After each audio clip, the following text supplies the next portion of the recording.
بسم اللہ الرحمن الرحیم نحمده ونصلی ونسلم علی رسولہ النبی الکریم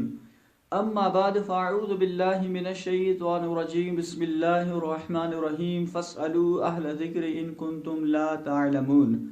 آج ہم نماز کی شرائط کے متعلق گفتگو کریں گے کہ نماز کی کتنی شرائط ہیں اور پھر ان کی مختصراً وضاحت بھی کر دیں گے۔ آپ توجہ کے ساتھ سنیں گے تو انشاءاللہ عز و جل اس سے آپ کو کافی فائدہ ہوگا۔ تو سب سے پہلے ہم نماز کی شرائط کو بیان کریں گے کہ نماز کی 6 شرائط ہیں: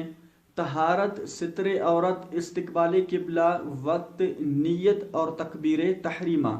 یہ تکبیر تحریمہ جو ہے یہ نماز کے فرائض میں سے بھی ایک فرض ہے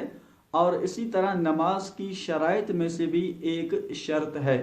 تو آج ان 6 شرائط میں سے پہلی 3 شرائط کی ہم مختصراً وضاحت کریں گے، اس کے بعد جو باقی 3 شرائط ہیں انشاءاللہ عز و جل ان شرائط کی وضاحت ہم آئندہ بیان کرنے کی کوشش کریں گے۔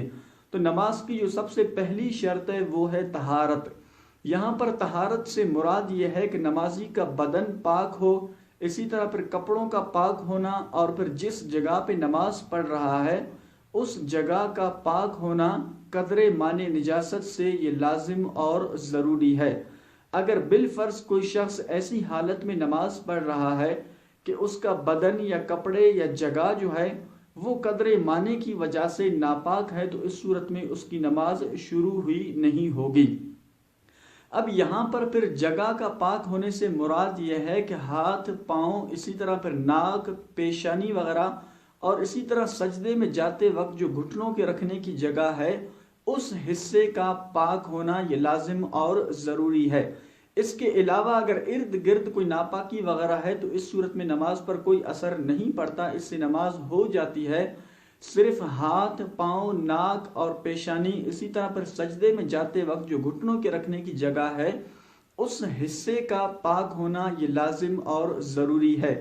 اسی طرح اگر کوئی شخص کسی چیز پر نماز پڑھ رہا ہے تو اب اس حصے کا، خاص اس حصے کا جس پر وہ نماز پڑھ رہا ہے وہ اگر پاک ہے لیکن اس کے ارد گرد کہیں اس چیز پر ناپاکی لگی ہوئی ہے تب بھی اس صورت میں اس کی نماز ہو جائے گی۔ اسی طرح پر نماز کی دوسری شرط ہے وہ ہے ستر عورت،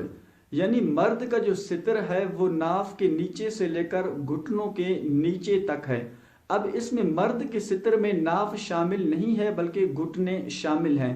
لہٰذا اگر کوئی شخص ایسی حالت میں نماز پڑھ رہا ہے کہ اس کے گھٹنے جو ہیں وہ معاذ اللہ ظاہر ہیں تو اس صورت میں اس کی نماز نہیں ہوگی، چونکہ ستر عورت جو ہے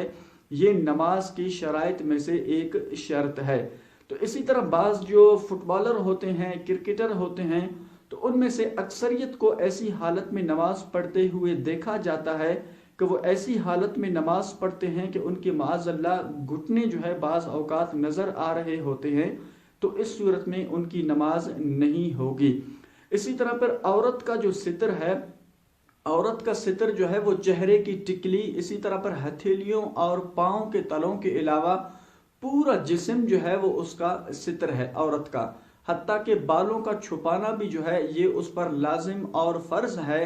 اگر کسی عورت نے ایسی حالت میں نماز پڑھی یعنی اس نے بغیر دوپٹے کی نماز پڑھ لی تو اس صورت میں اس کی نماز نہیں ہوگی۔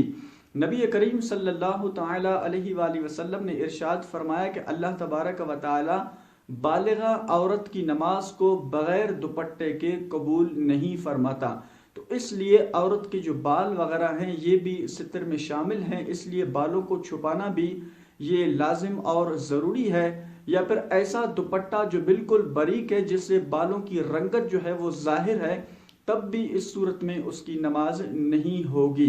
اسی طرح پر نماز کی جو تیسری شرط ہے وہ ہے استقبال قبلہ، یعنی آپ نماز پڑھ رہے ہیں تو آپ کا رخ جو ہے وہ قبلے کی جانب ہونا یہ لازم اور ضروری ہے،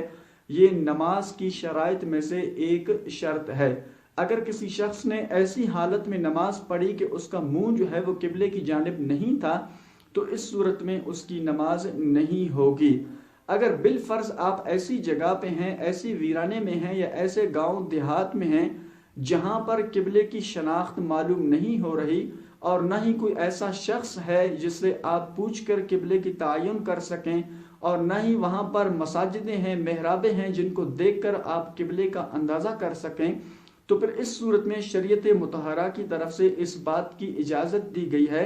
کہ اس وقت وہاں آپ تحری کر لیں، یعنی تحری یعنی اپنی سوچ و بچار کے مطابق جس جگہ پہ آپ کا دل جم جائے تو اسی جگہ رخ کر کے آپ نماز پڑھ لیں، اس کو تحری کہتے ہیں۔